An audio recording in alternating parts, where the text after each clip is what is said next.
ध्यान रखना।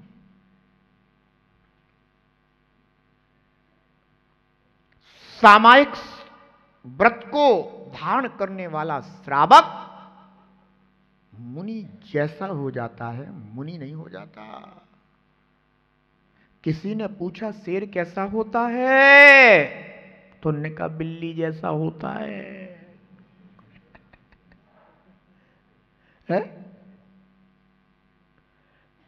शेर कैसा होता है? उन्होंने कहा अब कैसे बताए अब शेर को, तो उन्होंने कहा बिल्ली जैसा होता है। तो बिल्ली जैसा होता है, पर बिल्ली सुन ले तो बड़ी गड़बड़ हो जाएगी। अगर ये बात बिल्ली ने सुन ली तो बिल्ली क्या कहेगी कि अरे शेर मेरे जैसा होता है, यानी मैं भी शेरनी। ध्यान रखना। और बिल्ली ने अगर अपने को शेरनी समझ लिया तो समझ लेना कि सबसे बड़ी दुर्घटना घट जाएगी। ऐसे ही श्रावक उतने समय के लिए जो यमरूप नियम धारण कर लेता है, उसकी अपेक्षा से कहा जा रहा है कि वह श्रावक कैसा हो जाता है, मुनि के समान हो जाता है, पर मुनि नहीं हो जाता है। ध्यान रखना।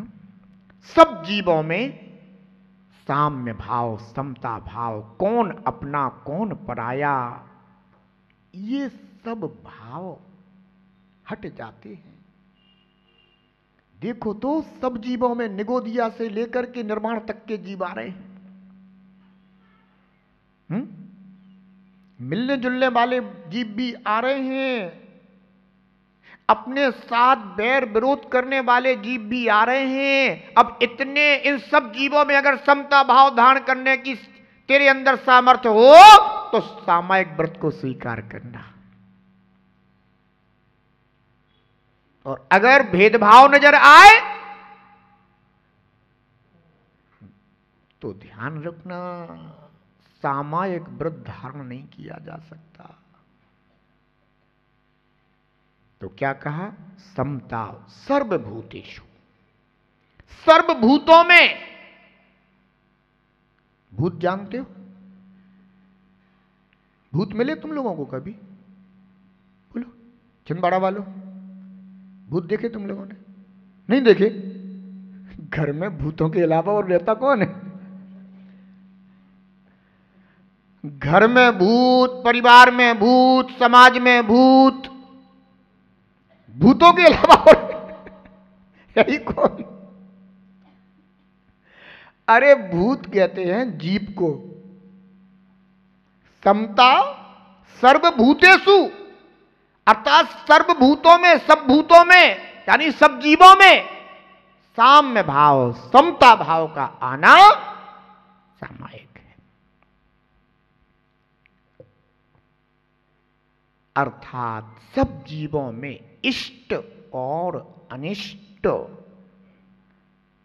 इस तरह की जहां कल्पना हट जाती है, साम्य भाव प्रकट हो जाता है। ऐसा आत्म तत्व की प्राप्ति का यह मूल कारण सामायिक रूप कार्य है।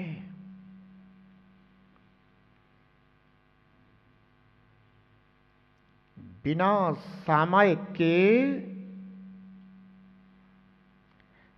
स्वरूप नहीं मिलता, क्योंकि जब तक राग द्वेष रूप परिणामों का अनुभव हो रहा है तब तक साम्य भाव का अनुभव नहीं हो सकता। और आत्मा का स्वभाव समता स्वभाव है, सहज स्वभाव है, और वह सहज साम्य स्वभाव तभी अनुभव में आ सकता है जब राग द्वेष का भाव हट जाता है।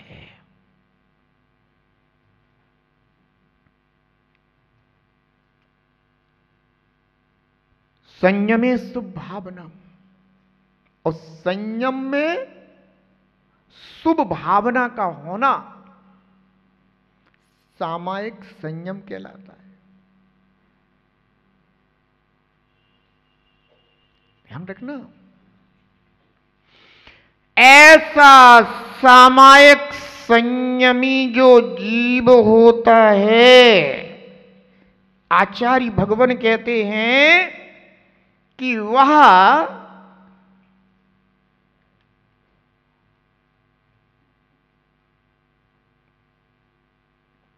छह प्रकार के सामायिक भाव को प्राप्त होता है।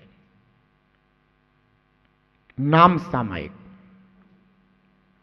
नाम सामायिक यानी वस्तु के शुभ नाम और अशुभ नाम सुनकर उनमें राग द्वेष का त्याग करना नाम सामायिक है। इस संसार में सभी प्रकार के नाम होते हैं। किसी के नाम अच्छे लगते हैं, किसी के नाम अच्छे नहीं लगते हैं। पर सामायिक व्रत का धारी या सामायिक संयम का धारी नामों में राग द्वेष नहीं करता। कैसा नाम है? किसी मुनराज के पास कोई नमोस्तु करने आया, नमोस्तु भगवान, आशीर्वाद। कहां से आए हो? क्या नाम है तुम्हारा? उन्होंने कहा बुद्धूराम। है? कैसा नाम है तुम्हारा? बुद्धूराम नाम है। एक काम करो, ऊपर आचार्य श्री है, आचार्य श्री के पास जाना हो क्या ना, नमोस्तु महाराज, आप हमारा दूसरा नाम दे दो, हमारा नाम अच्छा नहीं है।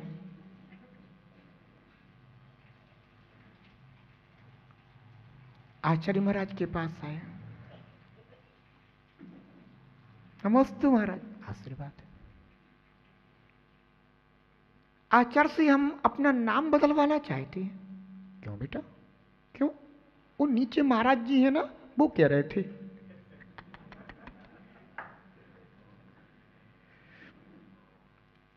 अच्छा, क्या कह रहे थे? वो कह रहे थे तुम्हारा नाम अच्छा नहीं है, आचार्य से नाम रखवा लेना दूसरा। अरे भाई, उसका नाम जैसा है वैसा है, फिर तुम तो सामायिक संयम के धारे, तुमने उसके नाम को सुन करके अपना सामायिक भाव क्यों नष्ट किया?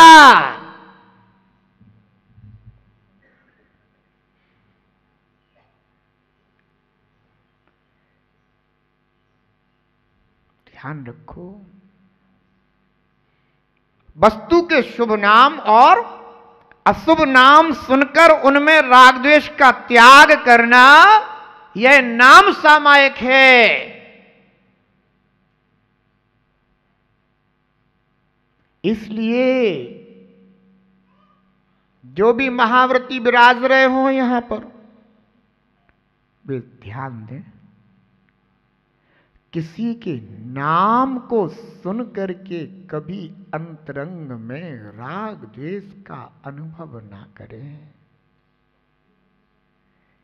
हो सकता है कि वह नाम आपको अच्छा नहीं लग रहा हो, पर जिनने उसका वह नाम रखा है उन्हें काफी अच्छा लगता हो, प्रिय लगता हो, तभी तो नाम रखा होगा।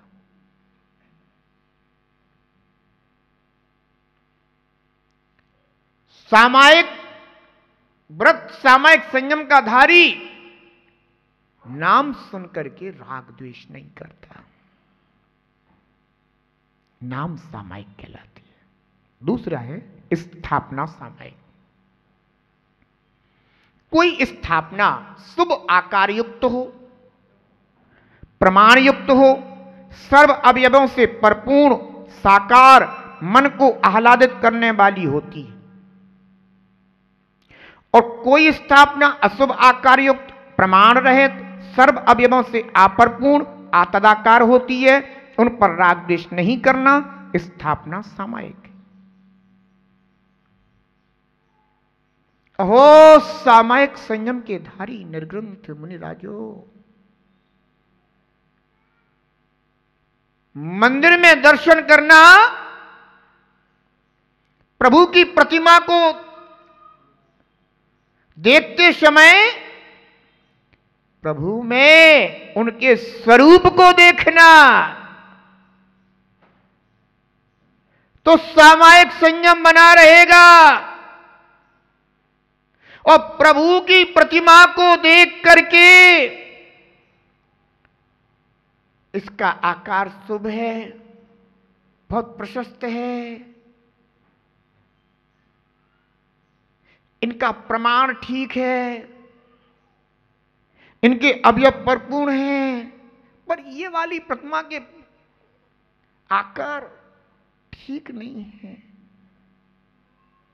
इनका प्रमाण ठीक नहीं है। ध्यान रखना, ये भाव आजा सामायिक संयम का नाश होना है। आप कभी क्षेत्रों पर दर्शन करने जाते हैं और कई बार आप देखेंगे कि कोई प्रतिमा हो सकता है कि प्रमाण के अनुरूप ना हो,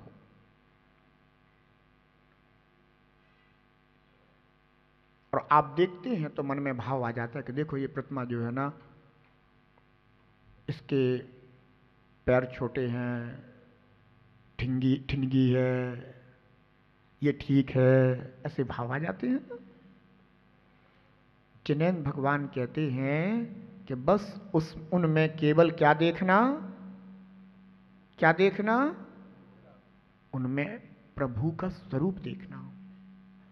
अरे ये तो तदाकार स्थापना वाली बात है। आचार्य भगवान तो एक स्थापना और बता, जिसे आतदाकार स्थापना कहते हैं। अरे ये तो तदाकार स्थापना में तो फिर भी आकार नजर आ रहा है, आतदाकार स्थापना में तो वह आकार भी नजर नहीं आता और फिर भी उसमें प्रभु का दर्शन किया जाता है, राग द्वेष नहीं किया जाता।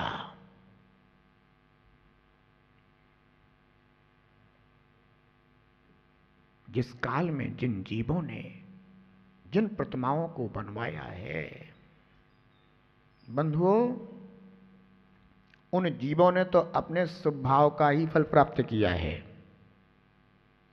यद्यपि आजकल बहुत सारे वास्तुशास्त्री बहुत भयभीत करते रहते हैं,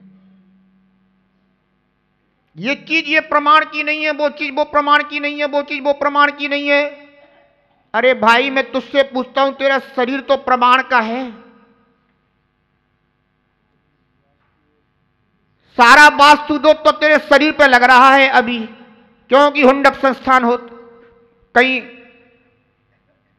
तेरा शरीर कोई बज सब नारा समचंद्र संस्थान का तो है नहीं।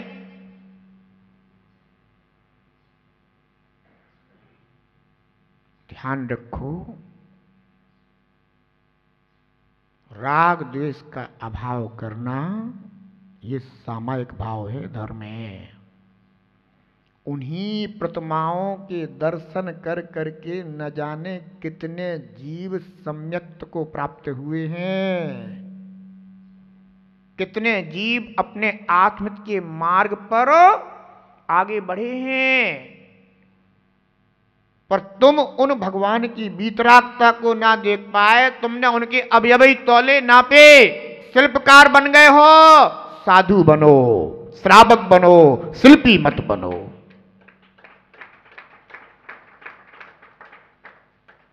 सामायिक संयम स्थापना, सामायिक का क्या स्वरूप है वह अंतर में बोध में नहीं आ रहा है। ध्यान रखना, साधु सामायिक करने के लिए बने हैं, सामायिक स्वभाव प्राप्त करने के लिए साधु बने, पर बाहर के कार्यों में ऐसे उलझ जाते हैं कि जो कार्य ग्रस्त भी नहीं करते होंगे, क्योंकि ग्रस्तों को क्या फुर्सत है इतनी, ये तो अपने व्यापार आदि में संलग्न हैं। पर साधु सोचते हम तो फुर्सत में है, वे ऐसे कार्यों में उलझ जाते हैं जो शायद युक्त नहीं है। ध्यान रखना,